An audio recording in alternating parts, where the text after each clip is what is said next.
অবৈধ সন্তান বাড়িতে আইছে, বাড়িতে কিছু ভিউ হাইতাছে না, যেহেতু অঞ্জুনা এদের আব্বার নামটা আবার লইয়া ভিডিও বানাইতেছে। তো এই অবৈধ সন্তান হইল না, কারণ ভুলবশতে ফার্মেসিতে যাইছিলাম, বাদে হেলমেট আনতাম মনে নাই। মাউয়ার ফুট বুকা জোনায়েত, মাথা গরম করিস না, আজে বাজে কথা কইস না। দেখছিস নি হাতের মধ্যে ইস্তেরি মেশিন, তোর হেলমেট বেড়ায় দিমু একটা, বুঝছস? প্রবাসী আলাউদ্দিনকে তুই চিনস? দেখ প্রবাসী আলাউদ্দিন কি।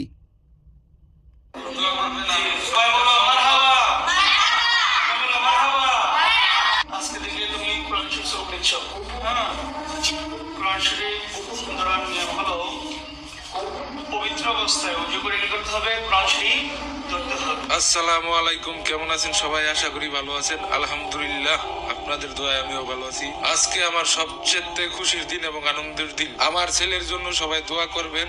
আপনাদের দোয়ায় আল্লাহ পাক যাতে আমার ছেলেকে কোরআনের শিক্ষাটা আমি যাতে দিতে পারি, এই দোয়াটা করবেন। একজন প্রবাসী বাবা হিসাবে এটাই আমার সফলতা ভাই। যদি প্রবাস থেকে ছেলে মেয়েদেরকে লক্ষ লক্ষ টাকা ইনকাম করে দিয়ে যান, একদিন দুই দিন আপনি মারা যাওয়ার পর, একদিন দুই দিন তিন দিন পর আপনারা কিন্তু ভুলে যাবেন। কিন্তু আপনার ছেলে মেয়েদেরকে যদি আপনারা প্রবাস থেকে কষ্ট করে কোরআনের শিক্ষাটা দিয়ে যেতে পারেন, আপনি মারা যাওয়ার পর আপনার ছেলে আপনার কবরস্থানের পাশে যেয়ে আর কিছু না করুক, অন্তত আপনার জন্য দোয়া করতে পারবে। সেই দোয়ার উসিলা আল্লাহ ক্ষমা করে দিতে পারে ভাই। তো ভাই আমি মনে করি একজন প্রবাসী বাবা।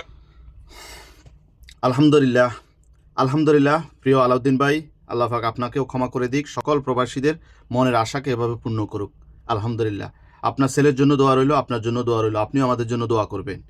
বোকা জোনায়েদ, দেখছস এ তোর মাঝে আর প্রবাসী আলাউদ্দিনের মাঝে কি পার্থক্য? প্রবাসী আলাউদ্দিন ভাইয়ের বউকে আজ পর্যন্ত কেউ দেখেছে? দেখে নাই।